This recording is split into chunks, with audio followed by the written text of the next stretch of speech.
મિત્રો, એક જમાઈ રાતના અંધારામાં પોતાના રૂમમાં એક ચાદર ઓઢીને સૂઈ રહ્યો હતો. થોડીવાર પછી તેની સાસુ તે રૂમમાં આવે છે અને ચાદરની અંદર સાસુ પણ ઘૂસી જાય છે. મિત્રો, તે જમાઈ એમ વિચારે છે કે બાજુમાં તેની પત્ની આવી ગઈ છે અને પત્ની સમજીને તે પોતાની સાસુને ગરમ કરવા લાગે છે. આ એક સત્ય ઘટના પર આધારિત છે. રાજસ્થાનના ગંગાનગરમાં એક પરિવાર રહેતો હતો. જે પરિવારમાં 4 લોકો હતા. એક દીકરી જેનું નામ સીમા હતું.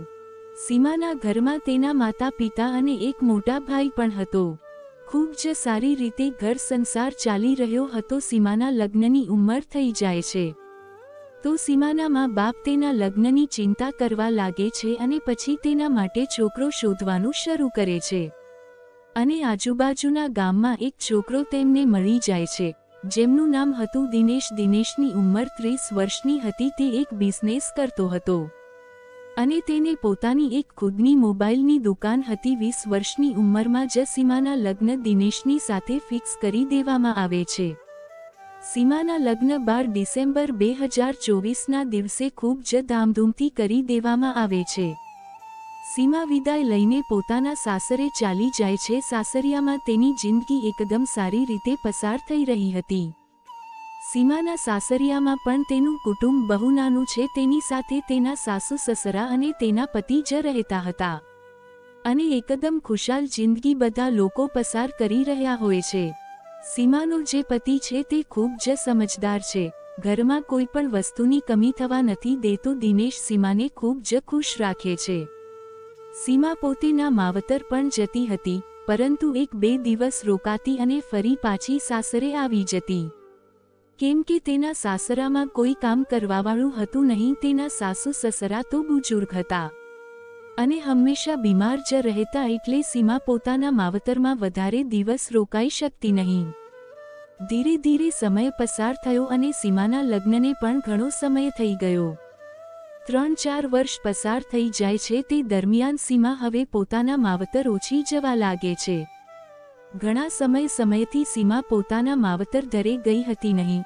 તેથી તેને મન કરે છે કે એકવાર હું મારા માવતર જઈને આવું અને મારા મા બાપને મળી લઉં. દોસ્તો, ડિસેમ્બરનો મહિનો હતો. હવે સીમા પોતાના પતિને રિક્વેસ્ટ કરે છે કે હું મારા માતા પિતાને જઈને મળી આવું. તો દિનેશ કહે છે કે કાંઈ નહીં, સાંજે જશું. હું જ્યારે દુકાન બંધ કરીને આવીશ પછી આપણે તારા ઘરે જઈશું. દિનેશ જ્યારે સાંજે ઘરે આવે છે તો તે દુકાનેથી પોતાની બાઇક ઉપર આવે છે અને સીમાને લઈને તેના માવતર નીકળી જાય છે. સીમાનું ઘર બાજુના જ ગામમાં હોવાથી તે લોકો બાઇક ઉપર જાય છે. જ્યારે તે પોતાના ઘરે પહોંચે છે તો ઘરમાં કોઈ પણ હતું નહીં. સાંજનો સમય હતો એટલે સીમા આજુબાજુમાં જોવે છે તો ક્યાંય પણ તેની માં નજર આવતી નથી. તે બાજુમાં જઈને પૂછે છે કે તેની માં ક્યાં ગઈ છે તો બાજુવાળા તેમને કહે છે કે તે તો ખેતરમાં કંઈક કામ કરવા માટે ગયા છે. ત્યારે સીમા પણ ખેતર જાય છે કેમ કે ખેતર તેના ઘરથી બાજુમાં જ હતું. માં પોતાની દીકરીને જોઈને ખૂબ જ ખુશ થઈ જાય છે. તેની માં ઘરે આવી જાય છે અને પોતાની દીકરી અને જમાઈને અંદર બેસાડે છે. તેમના માટે ચા નાસ્તો બનાવે છે અને પોતાના જમાઈ સાથે વાતો કરવા લાગે છે. ત્યારે દિનેશ પૂછે છે કે પિતાજી ક્યાં છે અને મારા સારા પણ ક્યાં છે? કોઈ દેખાતું નથી. તો તેની સાસુ કહે છે કે બેટા, બધા પોતાની ડ્યુટી ઉપર ગયા છે અને અત્યારે થોડીવારમાં આવી જ રહ્યા હશે. તમારો શારો પણ ખૂબ જ સમજદાર થઈ ગયો છે અને હવે તે સારું એવું કામકાજ પણ કરવા લાગ્યો છે. વિચારી રહી છું કે તેમના પણ લગ્ન કરાવી લો. મિત્રો, આ બધી વાતો ચાલી રહી હતી. ધીરે ધીરે રાતનો સમય થઈ જાય છે. બધા લોકો ઘરે આવી જાય છે. દિનેશના સસરા અને સારા પણ ઘરે આવી જાય છે. પછી તેઓ એકબીજા સાથે થોડી વાતો કરી રહ્યા હોય છે અને સીમા અને તેમની માં કિચનમાં જમવાનું બનાવતી હોય છે અને જમવાનું બનાવીને બધા સાથે મળીને જમવાનું જમે છે. જમવાનું જમ્યા પછી બધા પોતાના રૂમમાં ચાલ્યા જાય છે. ઘરમાં રૂમ ઓછા હતા તેથી બધા લોકો એડજસ્ટ કરી લે છે. સીમા અને તેની માં એક જ રૂમમાં અને સીમાનો ભાઈ અને સીમાના પિતાજી એક જ રૂમમાં સૂઈ જાય છે અને જમાઈ દિનેશને એક અલગ રૂમ આપી દેવામાં આવે છે.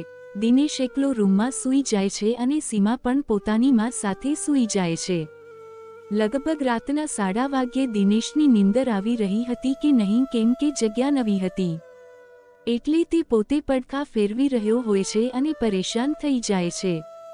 તેને નીંદર આવતી નથી તેથી તે સીમાને મેસેજ કરે છે કે આપણે 2-3 દિવસ માટે અહીં જ આવ્યા છીએ અને જ્યારે પાછા ઘરે જશું તો મારે દુકાનના કામથી બહાર જવાનું છે. દુકાનનો સામાન લેવાનો છે એટલે તું એમ કરને કે અત્યારે મારી પાસે આવી જા. થોડીવાર માટે વાતો કરશું અને પછી તું પાછી ચાલી જજે અને મારું મન પણ થઈ રહ્યું છે. મિત્રો દિનેશ ખૂબ જ રિક્વેસ્ટ કરી રહ્યો હોય છે પણ સીમા મનાઈ કરે છે.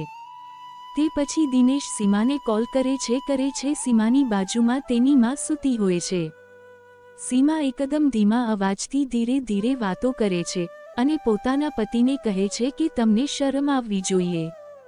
હું મારા માવતરે આવી છું અને હું મારી મમ્મી સાથે સૂતી છું અને જો હું અહીંયા ઉઠીને જઈશ તો તે શું વિચારશે. દોસ્તો દિનેશ કહે છે કે થોડીવારની વાત છે, તું 1 કલાક માટે આવી જા અને પછી ફરી પાછી ચાલી જજે અને ત્યાં સૂઈ જજે. દોસ્તો સીમા ખૂબ જ ધીમેથી પોતાના રૂમની બહાર નીકળે છે. જ્યારે તે રૂમની બહાર જાય છે તો સીમાની માં જાગી જાય છે કેમ કે તે સૂતી હતી નહીં, તે જાગી રહી હતી અને તે બધી વાતો સાંભળી રહી હતી. હવે સીમાની માં પણ રૂમમાંથી બહાર નીકળે છે અને જોઈએ છે કે સીમા ક્યાં જઈ રહી છે. સીમા પોતાના પતિના રૂમમાં ચાલી જાય છે. હવે જ્યારે સીમા તેના રૂમમાં જાય છે તો તેનો પતિ તેની સાથે વાતો કરે છે, પ્યારભરી વાતો કરે છે, રોમેન્ટિક વાતો કરે છે અને પછી બંને પતિ પત્ની શારીરિક સંબંધ બનાવે છે. મિત્રો તે લોકો સંબંધ બનાવતા હતા ત્યારે રૂમમાંથી થોડી અજીબો અવાજ બહાર આવી રહી હતી. જેમ કે તમે લોકો સમજી શકો છો કે સીમાની માં બધી અવાજ સાંભળી રહી હતી. સીમાની માં આ બધા અવાજ સાંભળીને તેનો આત્મા જાગી જાય છે. તે પણ ઉત્તેજિત થઈ જાય છે અને હવે તેનું પણ મન થાય છે કે આ બધું તે પણ કરે, પરંતુ સીમાની માં મજબૂર હતી. સીમાની માં ચાલી જાય છે પોતાના રૂમમાં અને પોતાના બેડ ઉપર આવીને સૂઈ જાય છે. ઠીક 1 કલાક પછી જ્યારે તે બંને સંબંધ બનાવી લે છે તો સીમા ફરીથી પોતાના માના રૂમમાં ચાલી જાય છે અને ચૂપચાપ પોતાના બેડ ઉપર આવીને સૂઈ જાય છે. હવે સીમા સૂઈ જાય છે પણ સીમાની માં જાગી રહી હોય છે. મિત્રો પછી અડધા કલાક પછી સીમાનો પતિ દિનેશ ફરીથી કોલ કરે છે. સીમા ફોન ઉપાડે છે. સીમાનો પતિ કહે છે, યાર સીમા, મને તો નીંદર જ આવતી નથી. એક તો આ નવી જગ્યા છે અને મને આ બેડ ઉપર અજીબ લાગી રહ્યું છે. તું ફરી એકવાર આવી જાને મારી પાસે અને અહીંયા સૂઈ જશે તો. મિત્રો સીમા એકદમ ધીમેથી કહે છે કે તમે કેવી વાતો કરી રહ્યા છો? હું અહીંયા માની સાથે સૂતી છું અને જો માં સવારે મને અહીંયા જોશે નહીં તો તે શું વિચારશે? થોડી તો શરમ કરો, મને નીંદર આવી રહી છે અને તમે પણ સૂઈ જાવ. આટલું કહીને સીમા ફોન કટ કરી દે છે. સીમાનો પતિ પણ ફોન રાખી દે છે પણ સીમાની માં બધું સાંભળી રહી હોય છે. તે સીમાનો ફોન લે છે અને વોટ્સએપ ઓન કરે છે અને દિનેશ સીમાને ઓનલાઈન જોઈ લે છે અને પછી સીમાને મેસેજ કરે છે કે યાર તું તો જાગી રહી છે અને તું તો સૂતી પણ નથી. યાર આવી જાને, મને કંઈ ગમતું નથી. આવી જાને થોડીવાર માટે, મને ફરી મન કરી રહ્યું છે.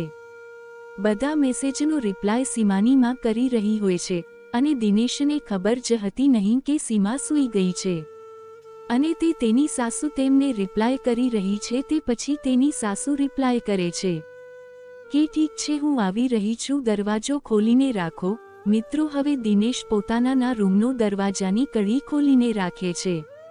પછી દિનેશ પોતાના બેડ ઉપર જઈને ચાદર ઓઢીને સૂઈ જાય છે. તેના પછી સીમાની માં ધીમેથી પોતાના રૂમમાંથી નીકળી અને ચાલી જાય છે અને પોતાના જમાઈના રૂમમાં જાય છે. રૂમની લાઇટ બંધ હોય છે, એકદમ અંધારું હોય છે. સીમાની માં પોતાના જમાઈની બાજુમાં તેની ચાદરની અંદર સૂઈ જાય છે. મિત્રો જ્યારે સીમાની માં ચાદરની અંદર ઘૂસે છે તો તેમના જમાઈને લાગે છે કે તેની પત્ની સીમા હશે અને તે પોતાની સાસુને પોતાના ગળે લગાડે છે. મિત્રો દિનેશને થોડું અજીબ લાગે છે કે જેને તેણે ઘરે લગાડી છે તે થોડી જાડી લાગે છે.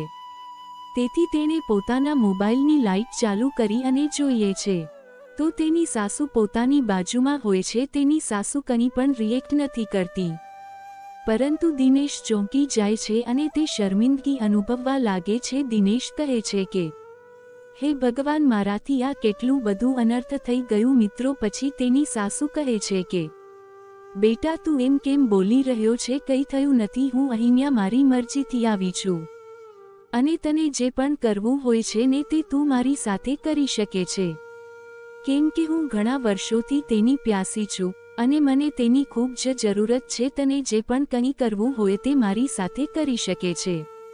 મિત્રો, દિનેશની સાસુની વાત સાંભળીને હવે દિનેશની અંદરનો જાનવર જાગી જાય છે અને તે ફરીથી ઉત્તેજિત થઈ જાય છે. બને એટલી હદ સુધી આગમાં ડૂબી જાય છે. થાય છે કે બંનેને તે પણ ખબર હતી નહીં કે તેમની બંને વચ્ચે શું સંબંધ છે. પોતાના સંબંધની મર્યાદાઓની સીમા તોડી નાખે છે. મિત્રો, બંને એકબીજા સાથે શારીરિક સંબંધ બનાવે છે અને બંને શાંત થઈ જાય છે. પછી દિનેશની સાસુ ત્યાંથી પોતાના કપડાં લઈને પોતાના રૂમમાં ધીમેથી પહોંચી જાય છે અને પોતાની દીકરીની બાજુમાં જઈને સૂઈ જાય છે. સવાર પડી જાય છે. દિનેશની સાસુના ચહેરા પર એક અલગ જ પ્રકારની ચમક દેખાતી હોય છે. તે ખૂબ જ ખુશ મિજાજ થઈ જાય છે. સીમા અને તેની માં કિચનમાં નાસ્તો બનાવી રહી હોય છે ત્યારે સીમાની માં કહે છે કે દીકરા, 2-3 દિવસ વધારે રોકાઈ જાવ, કેમ કે તું ઘણા સમય પછી આવી છે અને જમાઈને પણ અહીંયા સારું લાગે છે, તેથી 2-3 દિવસ વધારે રોકાય છે તો મને પણ તમારા લોકોની સેવા કરવાનો મોકો મળશે. આ વાત સીમા પોતાના પતિને કહે છે કે માં કહે છે કે 2-3 દિવસ વધારે રોકાઈ જઈએ, તેમને પણ સારું લાગશે અને તમારી પણ અહીંયા સારી રીતે સેવા થશે. દિનેશના મનમાં તો લાડવા ફૂટવા લાગ્યા, કેમ કે ગઈ રાત્રે તેની સાથે તેની સાસુની વચ્ચે જે કંઈ પણ થયું હતું તે વાતની સીમા એકદમ અનજાન હતી. દિનેશ પોતાની સાસુની વાતો માની લે છે અને 2-3 દિવસ માટે રોકાઈ જાય છે. પછી રાત પડી જાય છે. બધા લોકો પોતાનું રાતનું જમવાનું જમી અને પોતપોતાના રૂમમાં સૂવા ચાલ્યા જાય છે. મિત્રો, આ રીતે પણ તેવું જ થાય છે. સીમાની માં બધાના સૂઈ જવા પછી ધીમેથી પોતાના રૂમની બહાર નીકળીને પોતાના જમાઈના રૂમમાં પહોંચી જાય છે. પછી ત્યાં બંને જમાઈ અને સાસુ એકબીજા સાથે સંબંધ બનાવી રહ્યા હોય છે. ત્યારે થોડીવાર પછી સીમાની આંખો ખુલી જાય છે અને સીમા પોતાના રૂમની બહાર નીકળે છે. તેની માં ક્યાંય તેને નજર આવી રહી હતી નહીં.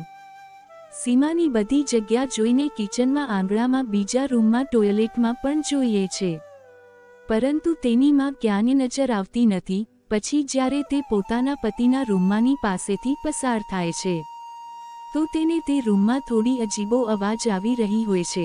સીમા ચોંકી જાય છે કે અને હેરાન થઈ જાય છે કે આખરે તેના પતિના રૂમમાં કોણ છે, કેમ કે તે તો એકલા સૂઈ રહ્યા છે. હવે સીમાને ડાઉટ થવા લાગ્યો.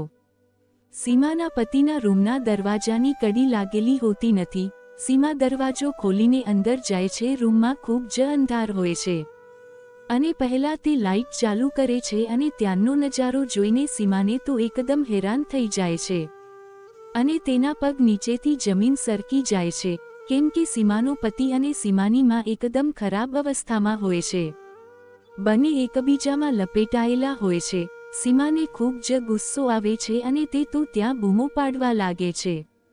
તેથી સીમાના પિતાજી અને ભાઈ પણ જાગી જાય છે, પરંતુ તે લોકોના આવવા પહેલા જ સીમાને એટલો ગુસ્સો આવે છે કે પોતાના પતિને ખૂબ જ ખરી ખોટી સંભળાવે છે અને તેની સાથે પોતાની માને પણ ખૂબ જ ખરી ખોટી સંભળાવે છે.